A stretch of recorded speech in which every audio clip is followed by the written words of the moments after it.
안녕하세요. 하문혜입니다. 누가복음 16장 부자와 나사로를 통한 교훈 세 번째 시간입니다. 우리는 거듭난 이후부터 하나님 나라에 들어갈 때까지 영적 싸움을 끊임없이 해야만 합니다. 특히 예수님의 피값으로 세워진 십자가 군병의 교회는 사단의 주된 공격 목표가 됩니다. 마치 성을 점령하기 위해 성문을 먼저 공격하듯이 사탄은 교회의 지도자들을 무너뜨리려고 가장 집요하고 강력한 공격을 합니다. 그렇다면 왜 사탄은 교회의 지도자를 집중적으로 공격할까요? 우리가 설교자와 영적 리더들을 위해 집중적으로 중보 기도해야 할 이유에 대해 깨닫는 시간 되길 바랍니다. 그럼 먼저 사탄의 집중 공격으로 넘어진 영적 리더, 홈리와 비느하스 같은 하나님과의 거룩이 깨진 목사님들의 위험성 때문입니다. 지옥에 간 부자 같은 형식적인 신자들을 양성할 수 있기 때문입니다. 누가복음 16장에서 부자는 평생 종교 생활을 했고 평생 설교를 들었음에도 불구하고 회개하지 못하고 지옥에 갔습니다. 그는 죽어서야 비로소 자신의 영혼의 상태를 깨닫고 형제들을 염려하며 나사로를 보내달라고 간절히 요청했습니다. 그러나 아브라함은 그 시대에 모세와 선지자들이 있으니 그들의 말을 들어야 한다고 거절합니다. 그런데 여기서 만약 지옥에 간 부자와 5 형제가 같은 교회를 다니고 있다면 홈리와 비느하스 같은 목회자가 부자 5 형제를 회개시킬 수 있을까요? 그들의 담임 목사님이 만약에 홈리와 비느하스 같은 영적 상태를 가진 목사라면 답은요, 명확합니다. 불가능하죠. 홈리와 비느하스처럼 하나님과 관계가 단절된 목사의 설교는 성령의 역사가 나타나지 않기 때문입니다. 아무리 논리적이고 열정적인 설교라도 성령의 감동이 없이는 사람을 회개시킬 수는 없습니다. 설교는 단순한 정보 전달이 아닙니다. 성령의 불이 함께할 때만 지식이 아닌 살아있는 말씀이 되어 영혼을 찔러 쪼개며 죄를 깨닫게 하고 회개하게 하기 때문입니다.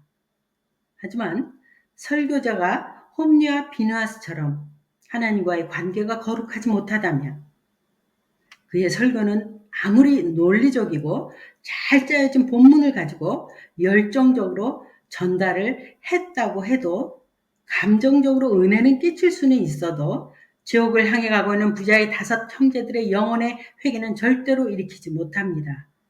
회개는 단순히 죄를 인정하는 것을 넘어 하나님께로 돌아서는 것이기 때문입니다.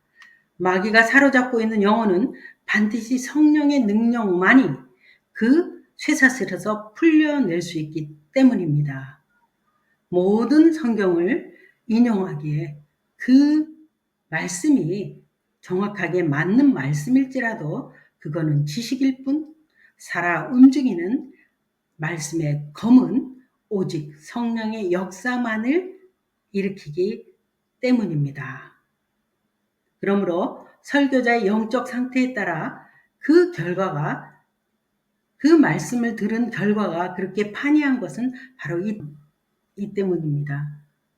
에스겔 골짜기의 에스겔 목사님의 설교와 엘리와 홈리와 비느하스의 목사님의 설교가 그렇게 결과가 다른 것은 바로 이 때문입니다.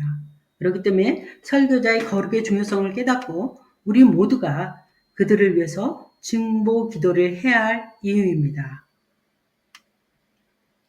질문 던집니다.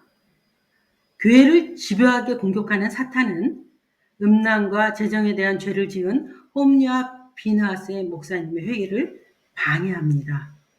만약에 죄를 회개하지 않고 하나님과의 거룩이 깨어진 상태에서의 목회 활동을 계속하고 있다면 과연 어떤 현상이 일어날까요? 목회자의 삶은 성도에 있어서 가장 강력한 설교입니다. 목회자가 거룩한 삶을 살 때 성도들은 그를 본받아 거룩한 삶을 살아가게 되기 때문입니다. 마치 거울에 비친 모습처럼 목회자의 모습은 성도들의 삶에 그대로 투영이 됩니다. 그러나 만약에 목회자가 거룩하지 못하다면 오히려 영혼을 더욱 상하게 하고 영적 죽음으로 이끌 수 있습니다. 마치 독이 든 음식을 먹는 것 같이 거룩하지 못한 목회자의 가르침은 영혼을 파괴합니다. 지옥에 간 부자와 같은 현상이 반복될 수 있습니다. 즉 형식적인 종교 생활만을 하는 신자들을 양산하고 결국은 모두 지옥으로 이끌 수 있는 위험성이 큽니다. 그렇기 때문에 우리는 모두 거룩한 삶을 향해 나가야 합니다. 특히 설교자는 더더욱 더 거룩해야 합니다. 거룩한 삶은 우리의 의지로 되는 것이 아니라 성령의 역사를 통해서만 이루어집니다. 디모데전서 4장 5절처럼 말씀과 기도로 거룩하여지니라는 것은 말씀을 묵상하고 순종할 때 우리의 마음은 변화되고 성령의 인도하심을 받게 됩니다. 하나님의 말씀을 묵상하고 기도하는 삶이야말로 우리를 거룩하게 만드는 가장 강력한 도구라는 것입니다. 삶의 나침판인 말씀으로 우리 스스로를 조명하며 주 앞에 상한 심령으로 기도하면 주님의 은혜로 회개에 합당한 열매를 지속적으로 맺힐 수 있다는 말입니다.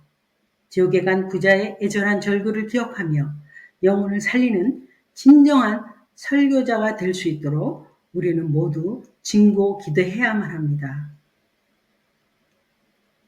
하나님 아버지, 이 땅에 교회 지도자들을 축복하여 주시옵소서. 특별히 사단의 공격으로부터 그들을 보호하여 주시고 강건한 신앙으로 교회를 이끌어갈 수 있도록 도와주시옵소서. 지혜와 분별력을 주시고 거룩함으로 성령 충만하게 하여 주시옵소서. 예수님의 이름으로 기도드립니다. 아멘.